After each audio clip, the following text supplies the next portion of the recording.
ಭೀಮರಾವ್ ಅಂಬೇಡ್ಕರ್ ಅವರು 1907ರಲ್ಲಿ 10ನೇ ತರಗತಿಯಲ್ಲಿ ಪಾಸಾಗುತ್ತಾರೆ.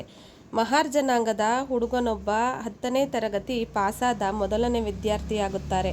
ಹಾಗೆಯೇ ಮಹರ್ ವರ್ಗಗಳ ಸಮಾಜದ ಪ್ರಮುಖರು ಶಾಲೆಯಲ್ಲಿ ಸಮಾರಂಭ ಏರ್ಪಡಿಸಿ ಇವರನ್ನು ಅಭಿನಂದಿಸುತ್ತಾರೆ.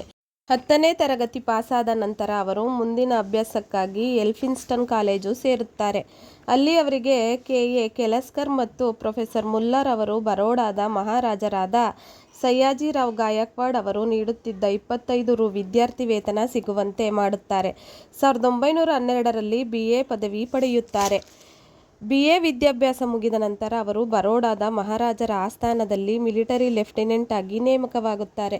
ಆದರೆ ಅವರು ಅಲ್ಲಿ ಹೆಚ್ಚು ಕಾಲ ಕೆಲಸ ಮಾಡಲಿಲ್ಲ, ಕೇವಲ 15 ದಿನ ಕೆಲಸ ಮಾಡಿದ್ದರು.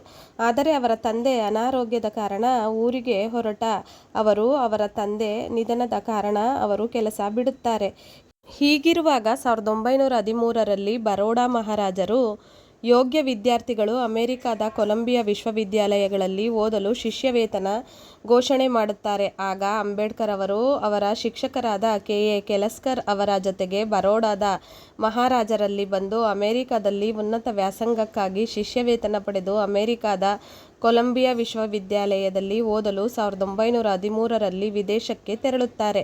ಅಲ್ಲಿ ಅವರು ಅರ್ಥಶಾಸ್ತ್ರ, ಸಮಾಜಶಾಸ್ತ್ರ, ಇತಿಹಾಸ, ತತ್ವಜ್ಞಾನ, ತರ್ಕಶಾಸ್ತ್ರ, ರಾಜ್ಯಶಾಸ್ತ್ರದಲ್ಲಿ ಅಧ್ಯಯನ ಮಾಡುತ್ತಾರೆ. 1915ರಲ್ಲಿ ಪ್ರಾಚೀನ ಭಾರತದ ವಾಣಿಜ್ಯ ಪ್ರಬಂಧ ಮಂಡಿಸಿ ಸ್ನಾತಕೋತ್ತರ ಪದವಿ ಪಡೆದರು.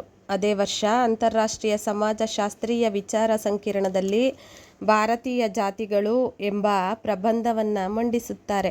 1916ರ ವೇಳೆಗೆ ಬರೋಡಾ ಮಹಾರಾಜರ ವಿದ್ಯಾರ್ಥಿ ವೇತನ ರದ್ದಾದ ಕಾರಣ ಅವರು ಭಾರತಕ್ಕೆ ಹಿಂದಿರುಗುತ್ತಾರೆ. ಅಮೆರಿಕದಿಂದ ಹಿಂದಿರುಗಿದ ಬಳಿಕ ಅವರಿಗೆ ಬರೋಡಾ ಸಂಸ್ಥಾನದಲ್ಲಿ ಉನ್ನತ ಹುದ್ದೆ ದೊರೆಯಿತು. ಆದರೆ ಅವರಿಗೆ ಮಹರ್ ಎಂಬ ಕಾರಣದಿಂದ ಗೌರವ ನೀಡಲಿಲ್ಲ. ಬದಲಿಗೆ ಅನಾದರ ತೋರುತ್ತಾ ಬಹಿಷ್ಕಾರ ಹಾಕಿದರು. ಮಹಾರಾಜರಿಗೆ ದೂರು ಹೋದರೂ ಏನೂ ಪ್ರಯೋಜನವಾಗಲಿಲ್ಲ.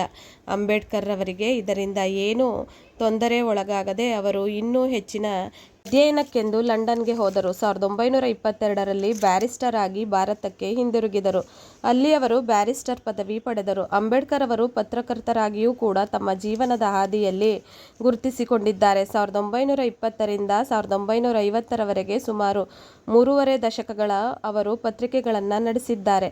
ಮೂಕನಾಯಕ, ಬಹಿಷ್ಕೃತ ಭಾರತ, ಜನತಾ ಹಾಗೂ ಪ್ರಬುದ್ಧ ಭಾರತ ಎಂಬ 4 ಪತ್ರಿಕೆಗಳನ್ನು ಅವರು ನಡೆಸಿದ್ದರು. ಅಂಬೇಡ್ಕರ್ ಜೀವನದಲ್ಲಿ ಧರಿಸಿಕೊಂಡ ಬಹುದೊಡ್ಡ ಸಾಮಾಜಿಕ ಧ್ಯೇಯವಾದ ಆದರ್ಶಗಳನ್ನು ಯುಗ ಧರ್ಮಾನುಸಾರ ಸ್ಥಿತಿಯನ್ನು ತುಂಬ ಅರ್ಥವತ್ತಾಗಿ ಧ್ವನಿಸುತ್ತದೆ.